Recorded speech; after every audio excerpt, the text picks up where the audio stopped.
نی کاتێ ڕەشەبا هەڵەکات چۆن هەموو شتێ بات پێغەمبەر صلی الله علیه و سلم ئاوا بۆ جۆرە بوو یعنی هەی بوو وەکو ڕەشەبا ئاسا لە گیرفانی دەریە کرد ئەها چۆن بەخشینی ئەنجامیاوە هەل لە بنەڕەتا خێرکەر بوو بەڵام لە ڕەمەزانە زیاتریە کرد بەخشینیش باڵاترین پلەی کەرەمە زانی چۆن بەخشندە بووە ئێستا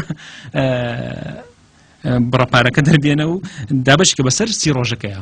یعنی بۆ 30 ڕۆژە هەر ڕۆژە و بڕەپارەی دابنێ بۆ 30 ڕۆژە بەتاوی دەری بێنە و گەورانە هەڵسوکەوت کە چروکمە بەیانی با ئێمە چروک نەبین لەو حاڵەتە دەستکە بە گیرفانتە بۆ جۆرە و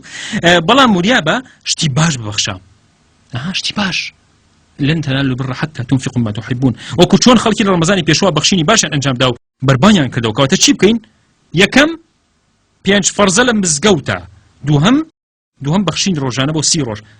سێهەم هەموو ڕۆژ یان سیلەی ڕەحمێ یان چاکە لەگەڵ دایک و باوکتە هەموو ڕۆژ یان سەردانە بکە یان چاکە لەگەڵ دایک و باوکتە بکە هەموو ڕۆژێ بچێ و لە خزمەتیان نەبوو دەستیان ماچکە و دەیبا هەمومان ئا بۆ جۆرە لە ڕەمەزانە بیکەنەوە گەدوای ڕەمەزانیش پەشیمان بنەوە یعنی قەینا ئەو مۆزوعێکی ترە بەڵام پەشیمان نەبنەوە بەڵام با لە ڕەمەزانە ئەنجامی بین یعنی بۆ ئەبێ شروک بین لە دڵنەوەیکردنی دایک و باوکمانە بڕۆ لە خزمەتیان و شتێکیان بەرە دەست و ئا بۆ جۆرە هەر ئێستا کە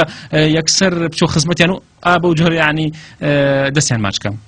یعنی واللهی ئەگەر غوربەت نەبووایە هەموو ڕۆژێ ئەنجاممانەدا با هەموو ڕۆژێ سەردانی کەسێکمانیان دراوسەیە کەسێک بکەین و ئاشتیان کەینەوە خۆشەویستم مەسەلەکە بەهەشت و ئازادبوونە لە ئاگر بەڕێزان وا بۆ خۆت دابنێ ئەو خزمەی قسە لەگەڵ ناکە بڕۆ تۆ سەردانی بکە و خۆت بەیەکێ لە ئازادبوونی ئاگر بزانە یعنی خۆت بۆ بزانە یعنی تا ڕزگار بی قورسە ئەبێ بگەڕی بەدوای ئەوەیە 6 خاڵ یەکەم 5 فەرزە لە مزگەوتە دووهەم بەخشین ڕۆژانە سێهەم سیلەی ڕەحم و چاکە لەگەڵ دایک و باوک تا چوارەم دوعای ڕۆژانە دوعا تأكيد كينوا لسر دعاء كردن هما 3 مليون كس بيكوا أيكين تأكيد لسر دعاء سركية كينوا أكيد دعاء أو أرزي خوته يعني دعاء بو آزاد بون لآخر دعاء كيش بو بيش خصني أمتي إسلامي يعني دوميان زور كرنجا أتوان بلم أبويا نمريك بويا لبروي هيك هوايك ني غير يا ملواني رمضان يمصل خلم بازكي جوربين أرزي خوته شو دعاءك أكيد بلام هم روجه دعاء آزاد بون لآخر بك هم بيكوا يغينوا يا رب يعتقنا يعني هم روجه دعای دوم پێشکەوتنی وڵاتەکانمان بەدەستمان و یعنی پێشکەوتنی ئەم میلەت و ئەم وڵاتی ئێمە ئەوە 4 پێنجەم ختمی کامیلی قورئان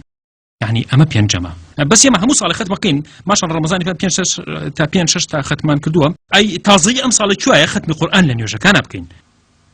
جزئەکە لە تەراویح تەواو بکە مادام سنەتە قورئانەکە بەدەستەوە بیگرە ئابۆ جۆرە بیخوێنەوە ئەوانەی ناتوان بچنە مزگەوت و با لە ماڵەوە ختمەکە بکەن کەواتە با ختمێکی کامیل بکەین لە نوێژەکانمانە ئەگەر لەوە زیاترەکەیت ئازادیت ئارزوی خۆتە بەڵام یەک ختمی کامیلەکەین ئارزوی خۆتە ئەگەر زیاتر بوو ئەڵێ چی ئەو پێنجەم بوو 6ەم خاڵ و کۆتایی کارێکی ئیجابی ڕۆژانە بکەیت کاری خێر یان دەست یەکێ بگرە بەرەو هیدایەت سیدیە بدە بۆ بدا بە یەکێ تا گوێی لێ بگرێ بکڕە بۆرێکی شکاری گەڕەکەتان چاکەرەوە هەموو ڕۆژێ کارێکی ئیجابی بکە ئەڵێن چی 6 کار بیکەینە ئەرکی ڕەمەزان و جەدوەلەکە پڕ بکەینەوە ئەوە بزان من بۆیە کارە ئیجابیەکەم خستە کۆتایی جەدوەلەکە تا خەڵکی نەڵێن با بە ڕەمەزانەکەی کاتی ئەو کارانەیە من بە ڕۆژوم لە کاتێکا سەرکەوتنەکان زۆربەیان لە ڕەمەزانە بوون هەمویان لە ڕەمەزانە بوون یعنی بەدل لە ڕەمەزانە بوو فەتحی مەککە لە ڕەمەزانە بوو حەبتین قادسیە هەمویان لە ڕەمەزانە بوون بەڕێزان ڕەمەزان مانگی کارکردن و بەرهەم و ئیجابیات و بەخشینە ئەگەر بڵێ چۆن هاوسەنگی ڕابگرین ئەی هاوڵان چۆن ڕایان گرتووە ئەوە جەدوەلەکان پڕێکەنەوە ئەی گرنتی چی ئافرەتان ئەم جەدوەلە جێبەجێ بکەن ئەگەر خوشکان ئەنجامی بن ئەوە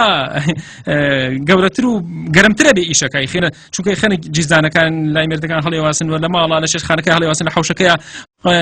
یعنی ناو قوتابیانی زانکۆ واللهی بەڕێزان ئەم جەدوەلە کەس وەکو ئافرەتان یعنی بە باشی ئەنجامی نایە تەنانەت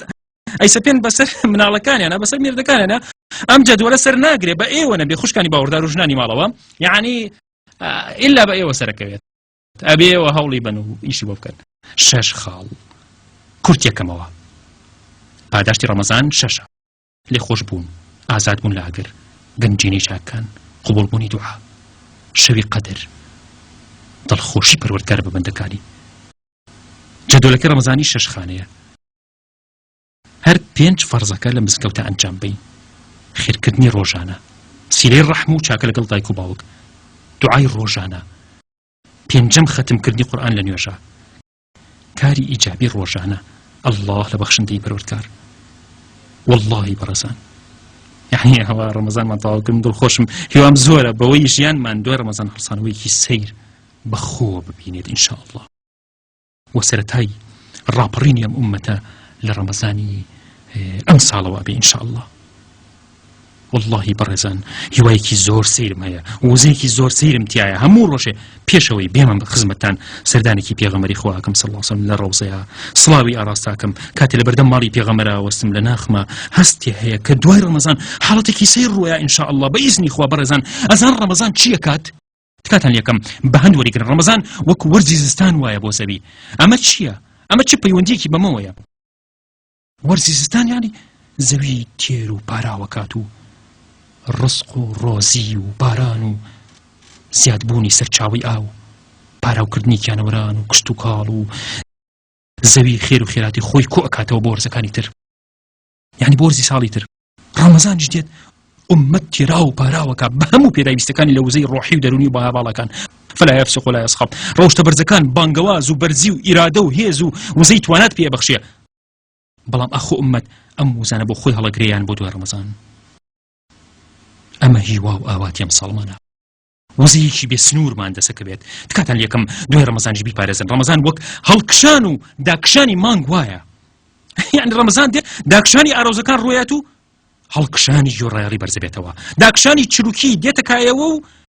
هەڵکشانی بەخشندەی بەرزەکاتەوە ڕەمەزانیەت و داکشانی تەمبەڵی ڕوویات و هەڵکشانی وزە و هەوڵ و کارکردن بەرزە بێتەوە هیوامەن زۆر زۆرە هیوامەن زۆر زۆرە فەرمایشتێکی پێغەمبەری صلی الله علیه وسلم زۆر جوانە فەرمێت خەڵکینە ڕەمەزان مانگی فەڕ و پیت هاتووەتە میوانیتان بە ڕەحمەتی خۆی دایپۆشیون بەزەی خۆی ئەڕژێنە بە سەرتانە هەڵە و گوناهەکانتان ئەسرێتەوە دوعاکانتان گیرا ئەکا تایە سەیری ململانی ئێوە ئەکا لە خێرەکانتانە فریشتەکان خۆزگەتان پێخوازن دەی خێر لە خۆتانە بەرجەستەکەن تا خوا بەوە بتان بینێ نائومێدەوەی لە ڕەحمی خوا نائومێدە بێ ڕەمەزانمان تەواو